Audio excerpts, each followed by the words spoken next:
Flosstube. I'm Tanya the Starlit Stitcher. Welcome to my channel where I talk about my cross stitch. If you're a returning subscriber, thank you for coming back and continuing to tune in and watch. If this is your first time here, thank you for clicking on that thumbnail and giving my channel a try. Let's go ahead and dive into what we got going on this week. I didn't get as much stitching done as I had hoped to, because what with Christmas, and we did spend a lot of time with family, and so that was definitely worth the trade-off there.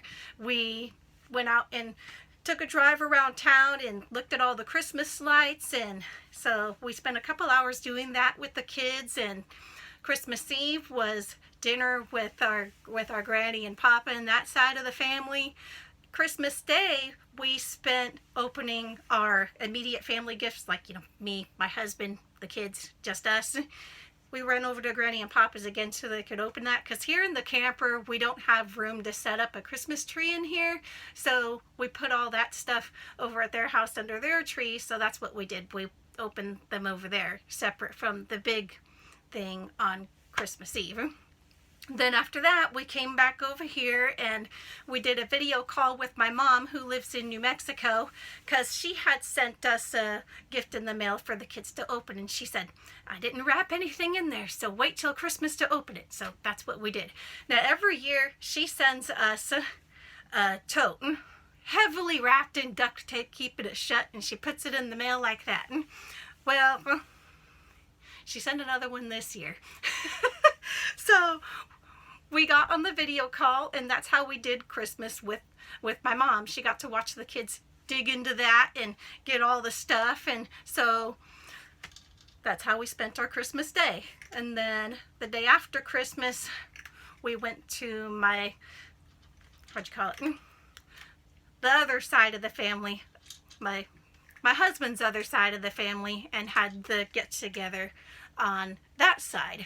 Now on that side they do kind of like a Secret Santa sort of thing, where everybody puts their name in the thing, and then you draw out a name, and then when they get, now that happens at Thanksgiving, and when they get together again for Christmas, everybody that's there gets a present. And so we did all that over there, and super fun. We had a really good time. But anyhow, let me show you what I did this week. Okay, I did have a it's not really a finish, because it has been kind of sitting there for a while, but I fully finished something. Now this is something that my daughter did a few months after I got back into cross stitching.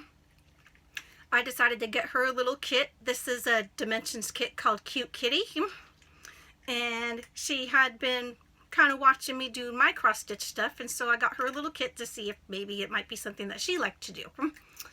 Now you'll see that these colors are different than what came in the kit, because I noticed that she was struggling, like really struggling to do this, and it wasn't about it being cross stitch or counted or any of that. Like, she was having a lot of issues with the thread itself. Like, it kept tangling, it kept knotting, and I didn't understand what all was going on, and so I told her, I was like, well, let me look at this.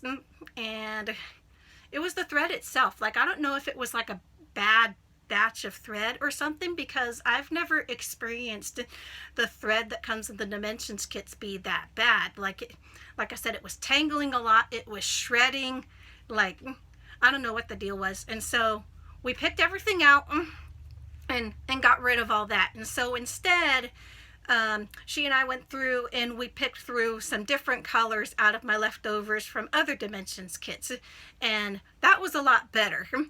And I did teach her the loop start. So with this being an 11 count fabric, I had her use 4 threads for the full crosses and 2 threads for the back stitch, because that's just a lot easier to do, rather than 3 for the full cross and 1 for the back stitch. So we did 4 and 2, and so that is how that came out. We went with gray for most of the coloring on the cat, that yellow goldy color for the spots, and then green on the eyes, pink on the ears and nose, and so yeah, that's kind of self-explanatory. But anyhow, that I've kind of had this sitting in my plastic shoebox thing for like a year and a half. She's here with us this Christmas, and so I was like, why don't we go ahead and actually completely finish it, and then I can send it home with her when she goes on the plane on Tuesday. And so I had her, well, first I asked her, do you want to have this be like an ornament so it can hang in your room back home with your dad, or do you want to turn it into a little beanbag pillow? And so she decided that she would like the beanbag pillow better, so that's what we went with. And we went through the fabrics and stuff like that of scraps that I had left over from the other things that I've done this year, and ultimately she decided to go with the green on the front, and then the red and green plaid left over from those Madame Chantilly ornaments that I did, that I had showed in my first video, but this was left over from those. And so we used up them little scraps, and so this will be going home with her on Tuesday. So this will finally be loved again. And we have since found out that she's more into like drawing and painting and stuff like that right now. But maybe, you know, if it looks like she might be interested in the cross stitching again, we'll give it another try. I just think that maybe this first time probably wasn't the best experience, what with how awful the thread was being. Like I said, I'm pretty sure it was maybe just a bad batch, because I haven't experienced that with any other dimensions kits or whatever. So that was like a freak fluke accident of some sort. So that was that. Okay, let's show you progress on the American deer. I got like somewhere between 400 and 500 stitches on this week, and that's what that's looking like. So I'm trying to work my way across here before I go down and do the deer head. So not a whole lot of excitement going on yet still, but I was working around in here is where I was at. Slowly but surely, we'll get there.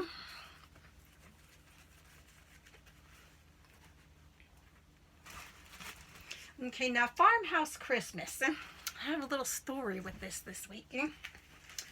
Okay, so I've got it on a board for you today to make it easier for me to show you. But I got done my block 6 and my block 7, and we tried on block 8. Okay? Alright, so my story about block 8. Last week when I got done all of this outer border, I could tell that my supply on the green in this design was getting a bit sketchy. I checked through what I had in my stash to maybe, like, you know, borrow some from another project or something like that, but I didn't have that color in anything else. So what I did was I placed an order with 123 Stitch, and it didn't go as planned. The order came, but they sent me a different color instead of what I actually ordered. So this kind of goes back to what I was talking about during my Black Friday haul video. I think that was video number 2 maybe. And about how every once in a great while I have like something extra that I didn't order in with my order. And I think that kind of compensates for the times where they goof and either send you the wrong thing or whatever, because I've had the wrong thing shipped to me. This is the third time. Now, don't get me wrong, I order tons of stuff, like a ridiculous amount of stuff from them. So it doesn't make me unhappy with my 123 experience shopping there, but I'm just like, well, I'm probably not going to be able to finish this on time, because I'm not going to have that green in time, obviously, I don't think. Because I had been hoping to show you fully finished, framed and all, next week. But unless they have, like, get that super shipped out, or rather shipped out super fast, I don't think that I'm going to get that green in time to be able to do it. That will be like a super miracle. But, yeah. But anyhow, so the first time they shipped me something wrong was when I ordered the Little Sheep Virtues Simplicity sheep.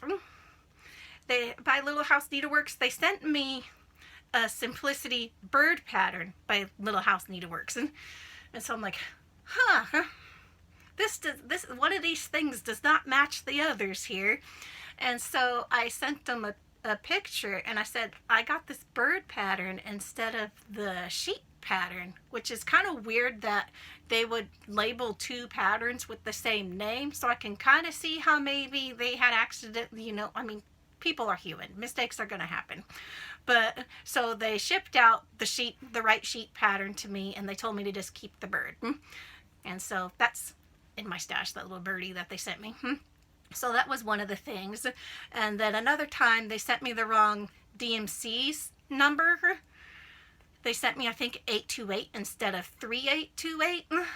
And so I was like, well, it's just one skein. I can probably pick that up at Michael's or Hobby Lobby or whatever next time that I'm over there. So, whoopee-doo. I'll just put the one that I did, that I didn't ask for and into my stash. I'm sure it'll get used sometime. So that was the second one. So this is the third. So this is the third time I ordered the 4-leaf clover.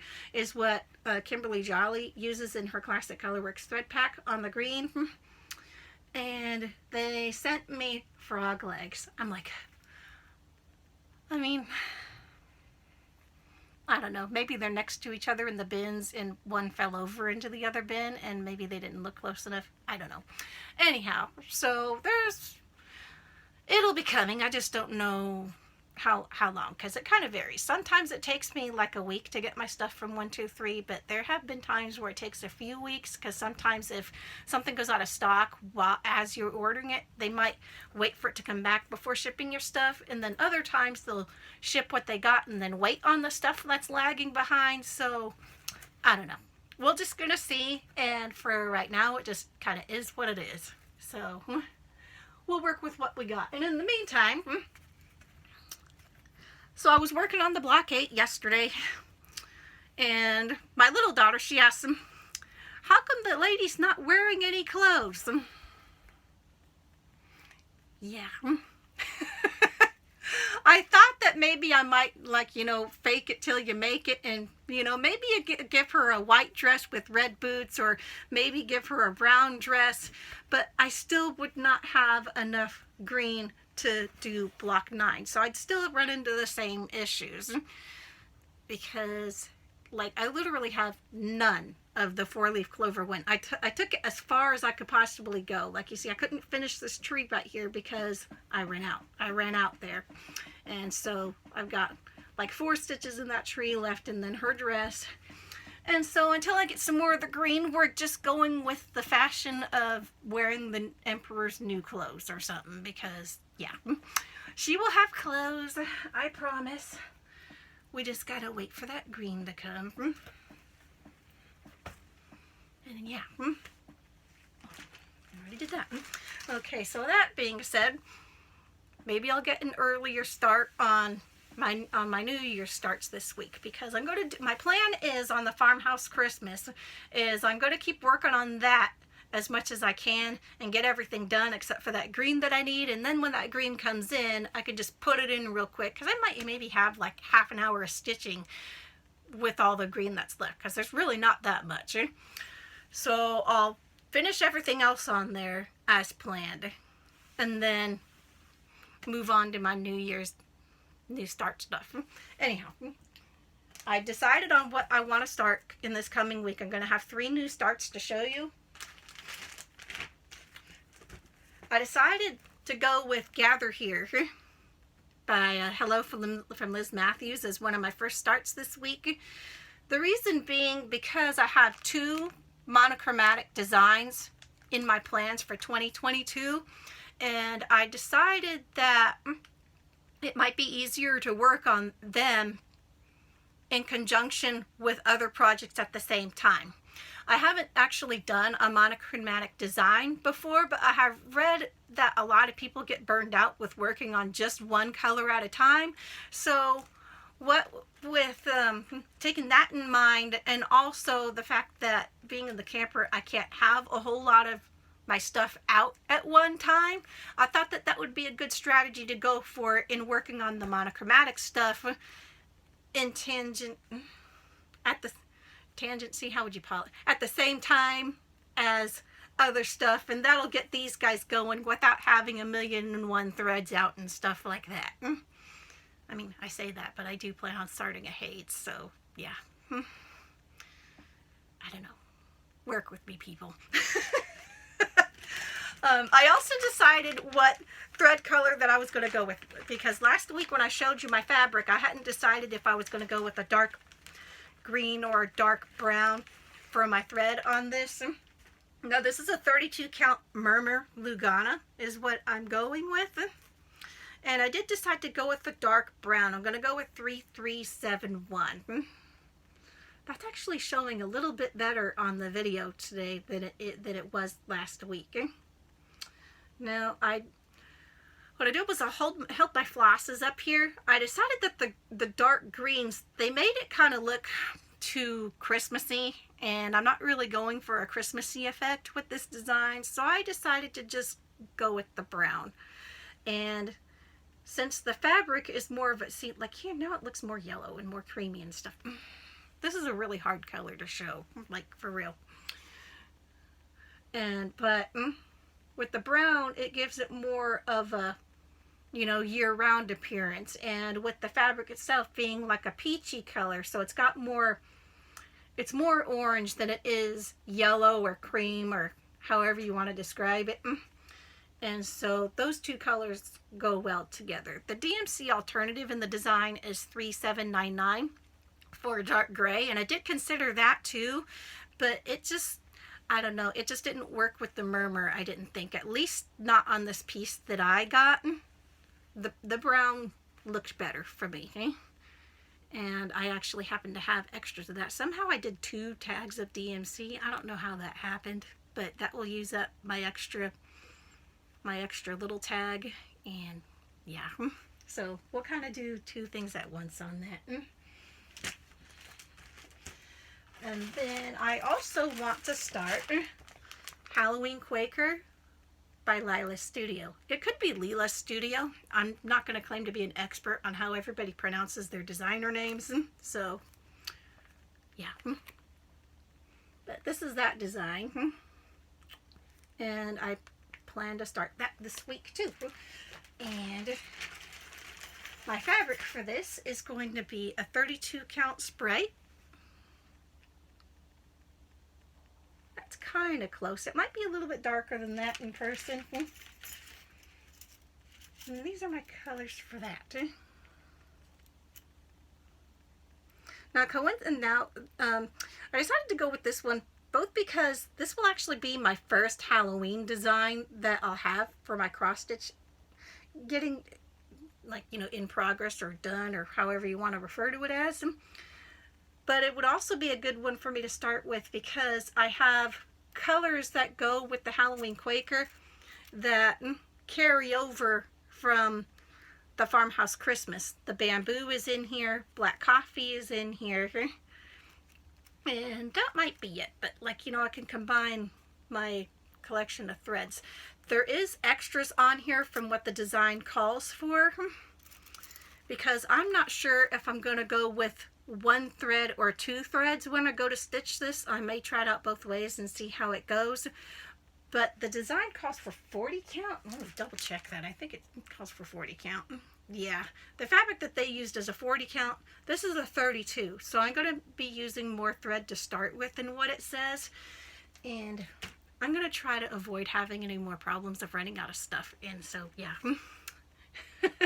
So hopefully I will be covered on that. Well,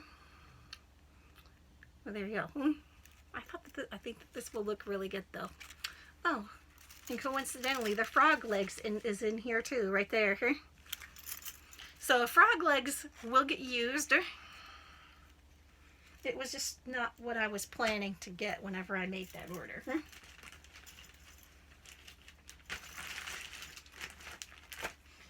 And then I do intend on starting the unicorn poop for sale on New Year's Eve. I will also be working on this on New Year's Day. And I got all of my tags, all of my flosses cut and tagged prior to last week's video, like when I had planned on doing it. I just forgot to talk about it because the video was already long to start with. But so I was sitting there and cutting out my thread tags and getting the holes punched in there. And my husband, he comes over and sits down at the table with me, and he says, "Honey, you punch really good circles with your scissors." Like, if I was polite, I could have just said, "Yes, dear, I cut really good with my scissors. I'm really that awesome." But I was not that polite. First, I look at him like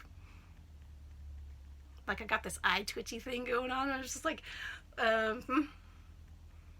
dear, I don't use scissors to cut my holes in my tags. That would take me a long time, and they would not look like this.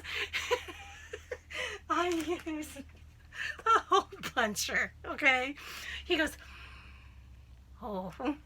I'm like, but yeah, hole punchers, people, they're a lot easier to use than scissors. But I'm like, oh my gosh. And he tries so hard, really he does, but like I've said many times before, he does not understand our stuff.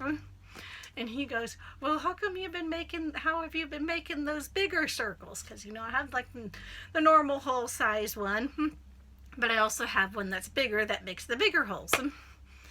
And so I educated him about hole punchers and the different sizes and shapes and stuff that they can come in. But one thing also that we did last week was we baked some cookies. Now, I probably shouldn't say we. It was him. It usually is me that does that with the kids. But like I said, we're here in the camper still. And so instead of getting what we would normally get, like, you know, the ingredients and supplies and all that, I just made it easy and got that ready baked cookie dough stuff. So I got 2 tubes. Well, let's just say it's a good thing that I got 2, okay? So my husband went to go and cook some. I was figuring, you know, it's cookie dough. It has directions on it. Like, this can't go wrong, can it? And I apologize for the noise. We have a backhoe going on out there right now, so you could probably hear that, but that's what that is. But anyhow, so he goes to cut up the cookie dough and puts it on the cookie sheet and puts it in the oven. The thing says like 15 minutes or something like that. Like 13, 14 minutes go by, and I go, you might want to start getting ready to pull them out. He looks in the oven and he goes, "They're not brown yet." And so we had ourselves a little science lesson. I told him when sugar gets hot, it melts. So cookies are usually still soft when you go to pull them out of the oven, and then as they cool, they harden back up. However, if sugar gets too hot or has been cooking for too long, it burns. He didn't want to pull the cookies out until they was already hard.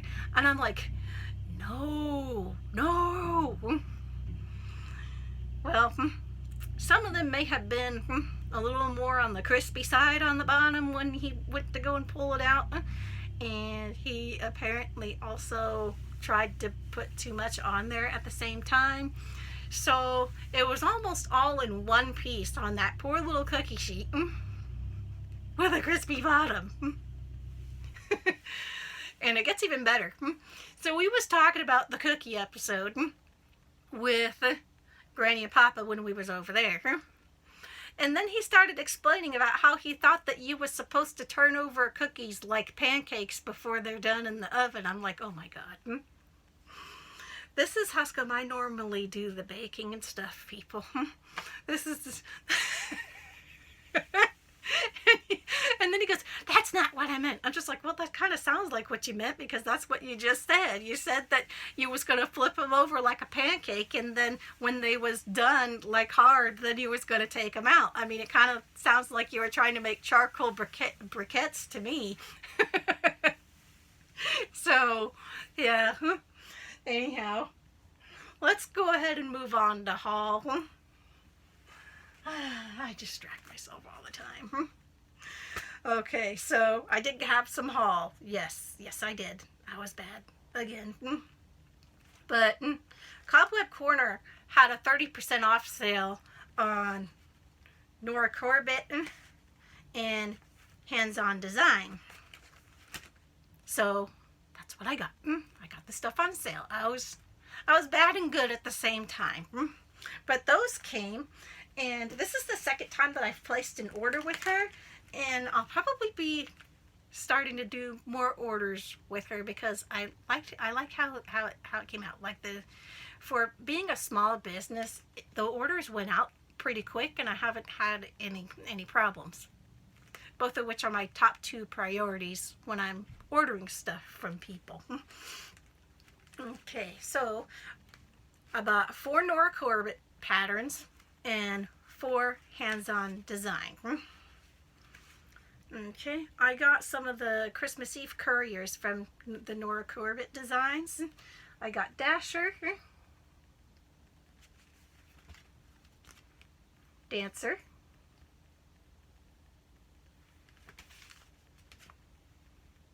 Comet,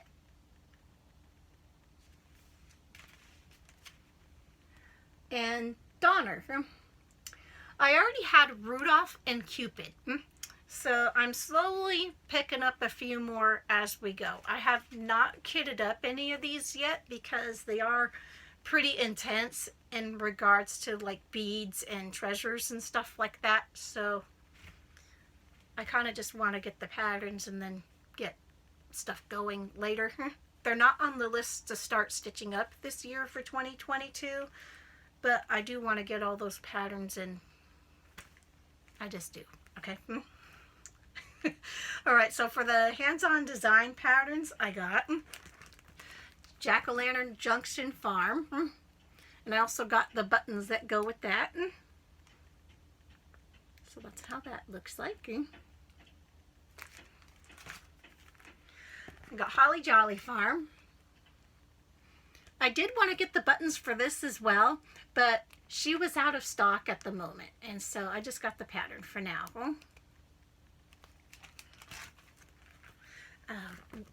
Winter Holiday Farm.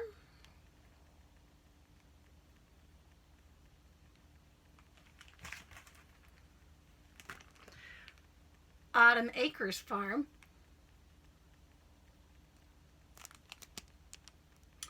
And one of these also uses the frog legs color. So we'll be using them frog legs. I can't tell you exactly when, so it wasn't a total waste for me to have got that. So there's that at least. Because I showed it to my husband. He was like, what? How did they not send the... I'm just like, it just happens sometimes. But at least I could show him that it is gonna... The wrong one is gonna be used for something at some point. Maybe just not right this second. But yeah, whenever I tried to order that green, the 4-leaf clover, this is the frog legs. It came instead of the 4-leaf clover. Sad panda. So now I gotta wait for 4-leaf clover to come. As I said, not really any way to say how soon or how that might be waiting on the right one to come. So I'll just keep doing what I can on the Farmhouse Christmas and just leave that green, and then when the green comes, I'll plug all that in and get it all framed, and that will be done. Maybe later than planned, but it will be done. And so yeah. Okay, and since no thread can travel alone, ultimate rule for cross stitchers, I picked up a couple Primrose Cottage stitches and designs. First one being Christmas Rules. This was super cute.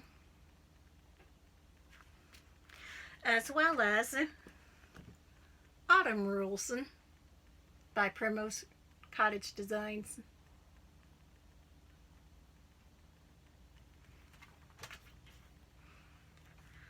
And then lastly, I picked up Moonlight Sampler by the Blue Flower. This was really cute. I really liked how there's all these little animals and stuff in there. The owl at the top, and I really liked that. So I got it, and it's going into my stash too. There we go. We're already done for today. Any more husband stories? No, not really. I think I told them to you already while I was going through my other stuff. House updates. We signed some more papers earlier this week. It kind of seems like the endless onslaught of paperwork is never going to be done. Ooh, like I said, that's like a whole saga on its own, like for real. I'm like, really? More papers and stuff? Yeah. I cannot wait until that is all over, okay? When we can be in our house, and the good news will be I never have to deal with this stuff ever again. I am not moving again. I am not selling my house. I am going to move into my house, and that will be it for the rest of my life. Do not recommend this experience. I mean, it's not that living in a camper is that bad for most people. It's just that we've got kids, we've got pets, and the whole cooking situation, like when we was doing our Christmas stuff all this last week, it kind of makes me feel bad because I can't really contribute like actual like real food, because the oven that we have in here, I can't even put a chicken in there, okay, because we have like 4 inches maybe between the rack and the top of the, like you can't fit anything in there. So like I can cook stuff for us. I mean, not a whole wide variety menu like what I would normally cook, but definitely cooking for other people besides us, that's like, nope, I'll just buy like chips or rolls or a dessert or whatever from the store and bring that, because the whole cooking thing, And I've also got like maybe a square foot of counter space in the little kitchenette in here. Ooh. Trying to have multiple pots and pans going is just, no, that's not a thing in here. And then like I said, with the kids and the pets, it's like if you're just 1 or 2 people, the camper living is a whole lot easier. And maybe if you've lived in small spaces like this for either a long time or most of your life, the experience may be different, but it's definitely not for us. We are really hopeful that the house will get here sooner rather than later, because the camper setup is not ideal whatsoever for our family. And then the whole shower situation. Yes, we have a shower. Yes, we have hot water. But they do have to be scheduled because we've only got a 5-gallon water heater tank thingy. And so when you go in to get your shower, you better be quick about it. So I kind of cheat. Like, I put my shampoo in. No. That's not the way that I do it. First I get rinsed with the hot water and stuff so everything is all wet. Then I do my shampoo and my body wash. And while I'm doing that, I turn off the hot water so just cold is going. And then when I'm ready to rinse all that off, I put the hot water back on. God help you if you need to shave while you're in there or any of that, because you've got like 3 minutes maybe tops with hot water before it's out. So you don't want to be farting around in there. You want to do your business and get out. And so I've already decided that the first thing that I'm doing when we get in our house is I'm taking myself a long, hot shower. Like, I would give everything right now for a 20-minute hot shower. Because by the time I start relaxing in the shower in here, it's already time to get out. I'm like, oh, man.